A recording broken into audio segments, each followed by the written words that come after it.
Industri rumahan itu milik seorang warga negara WN Australia berinisial TJM 43. Obat dari tanaman kratom itu memiliki efek halusinasi yang sama dengan narkoba jenis sabu. Pembongkaran industri rumahan itu bermula ketika polisi menangkap TJM 43 yang memesan narkoba jenis sabu seberat 0,86 gram pada Kamis, tanggal 5 November tahun 2020. Saat penggeledahan, polisi menemukan industri rumahan yang membuat obat-obatan dari tanaman kratom itu. Sayangnya, polisi tak bisa menjerat TJM dengan undang-undang narkotika terkait industri rumahan obat itu, padahal efek yang ditimbulkan obat itu sama dengan narkoba jenis sabu.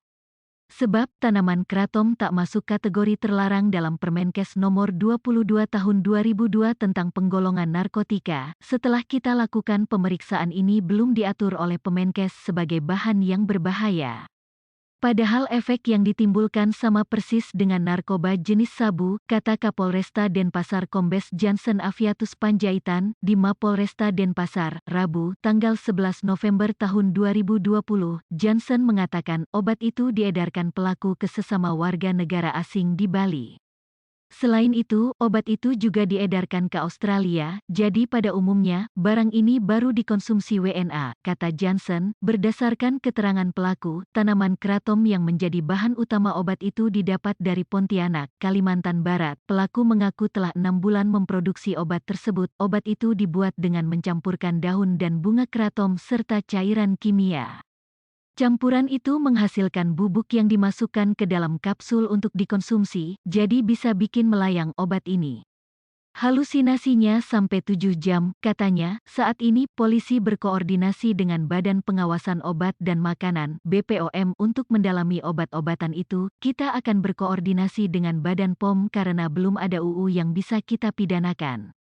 Langkahnya selanjutnya bagaimana, kata dia. Dalam penangkapan itu, polisi menyita 5 jeriken cairan kimia, 7 botol coklat cairan kimia, 1 plastik serbuk putih, 3 loyang serbuk kimia, 9 loyang adonan, 1 loyang pecahan daun hijau, dan 3 blender. Lalu, 2 loyang adonan coklat gelap, 3 kotak plastik serbuk hijau, 1 plastik besar kapsul, timbangan digital, dan saringan plastik. Saat ini, TJM ditangkap dan dijerat atas dugaan pemesanan narkoba jenis sabu.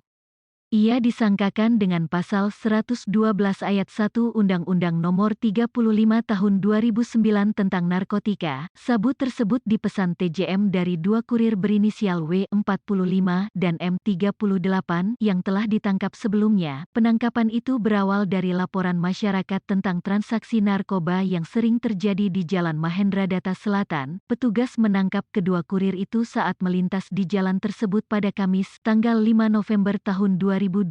Saat digeledah, polisi menemukan narkoba jenis sabu. Mereka mengaku sabu itu merupakan pesanan TJM.